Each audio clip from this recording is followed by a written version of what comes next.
Will begin in Mexico City, where the North American Leaders Summit came to an end on Tuesday after 2 days of trilateral talks between the U.S., Mexico, and Canada. The three leaders discussed different issues ranging from migration to climate change. We have more in the following reports.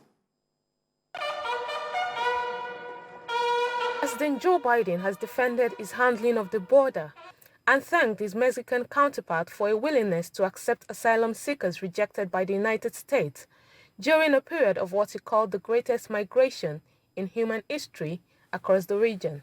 In remarks at the end of a two-day summit with the leaders of Mexico and Canada, Mr. Biden dismissed criticism from Republicans, Democrats, and humanitarian groups calling them the extremes, and saying he was pursuing a middle ground in his approach to immigration.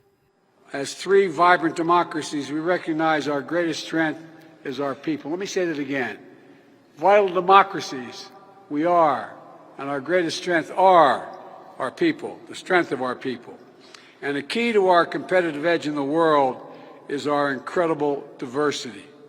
So together, we're working to address the inequities that for too long have plagued historically marginalized communities in each of our nations, to make sure everyone gets a fair shot.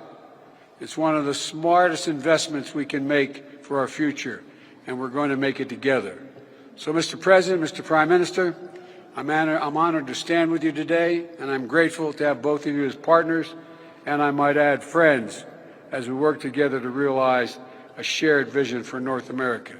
The president's comment followed several hours of closed-door discussion with President Andrés Manuel López Obrador of Mexico and Prime Minister Justin Trudeau of Canada that also focused on climate crisis, drug trafficking, economic prosperity, and trade.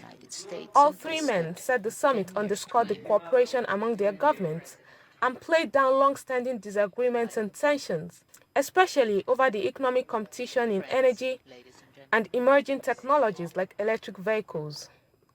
Mr. López Obrador also delivered a lengthy history of the changes in migration pattern over the past several decades and emphasized his belief that the best way to prevent people from leaving their homes was to invest in making their countries prosperous and safe. Mr. Trudeau, on his part, emphasized economic cooperation on the continent, saying the three leaders were all dedicated to driving economic growth that supports the middle class and those working hard to join it.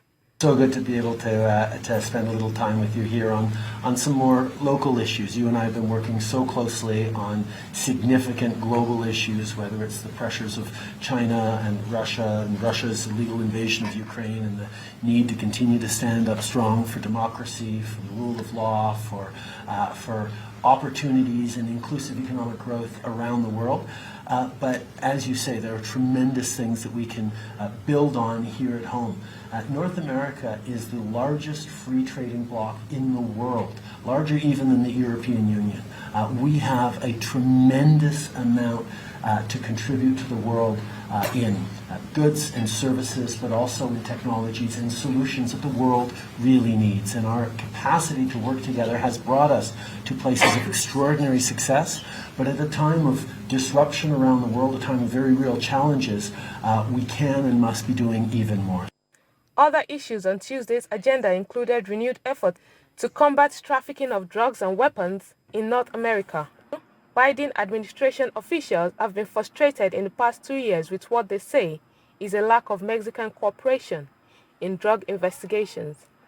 Earlier on Tuesday, Mr. Biden and Mr. Trudeau discussed the close relationship between their countries as they continue to deal with what Mr. Trudeau called very real challenges, such as support for democracy around the world and climate change.